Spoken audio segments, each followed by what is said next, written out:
अब हमारे यहाँ ना शादियों में 3 तरह के नाचने वाले लोग होते हैं। पहले तो ये डीजे सेशु, और दूसरे ऐसे लोग होते हैं।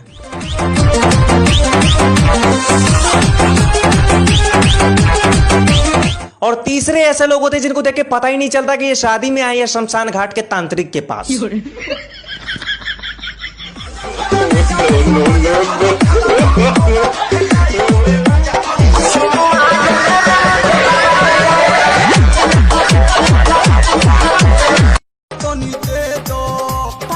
सवारकी के ले जा अरे तो कैसन चाहिए गरमी में ओकरा ही लगली पोकरा ही अरे प्यार पे भरोसा नहीं यार कहलू काहे इंतजार न हमार कहलू हमरो तो पीछे बघर परिवार कब तले हमरा के राखी कुमार तू तो पूछो न कर पहिबा अब डोलिया में ले जाए फसा सुनाए यार तू देखो तेरा हो गई अब डोलिया में ले जाए फसा सुनाए यार तू देखो तेरा हो गई रख दे तनी हम त कसम जहिया बारात तो हरियाली सना डीजे लगा के गरियाली बिहार जहिया बारात तो हरियाली सना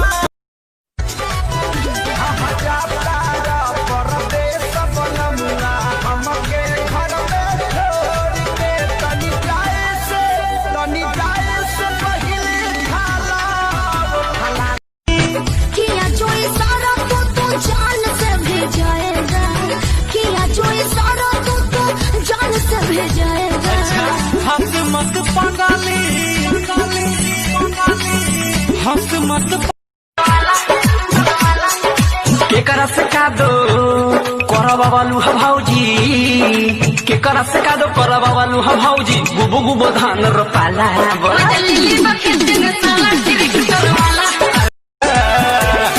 पीके आइल बा भातार पौआ पीके आइल बा भातार पौआ नसले वाला हंगाई लखनऊआ पीके आइल बा भातार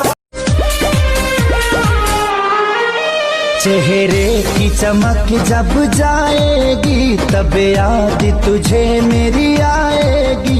अभी यार मिलेंगे हम बन गाँव में आ तू बाडू टाउन में हम बन गाँव में आ तू बाडू टाउन में लागत जवानी कट जाए लॉकडाउन।